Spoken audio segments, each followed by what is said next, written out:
የሚሰቃዩትን ስቃይ ማናችን ምን ሰቃዩዋለን በያላስብም አራስ ሆነሽ አንቺ ስታያቸው ልጆቹ በጣም ሚጢጢ ሆነው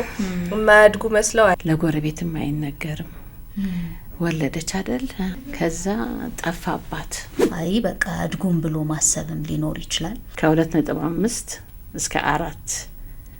ኪሎ መሆን ሲገባ እስክሪብቶ ነበርኩ ምታኪው ይፈሩሽ ነበር እህቶችሽ ምናምን ይያል በትምርት ወይ አግኝተሽ ሆናል ብቻ የመጀመሪያው ቀን ምንድነው የተሰማሽ ጓዳ ላይ ኤፍራታ ሆስፒታል ብዬ ለጥፌ አሻንጉሊት ደርድሬ አክም ነበር የመጣውን አንዳንድ ልጅ ነው በቀን ስንት ልጅ ታያለሽ እነዛ ብቻ ናቸው የኢትዮጵያ ልጆች ግን ወላጆች ምንድነው ማድረግ ያለባቸው በጣም አዌርነስ ላይ መሰራት አለበት ብዬ አስባለሁ የነሱ ሞት መቀነስ ብቻ አይደለም ኮምፕሊኬሽኑን መቀነስ ነው የከተራ ጊዜ ሄደና ታቦት ላይ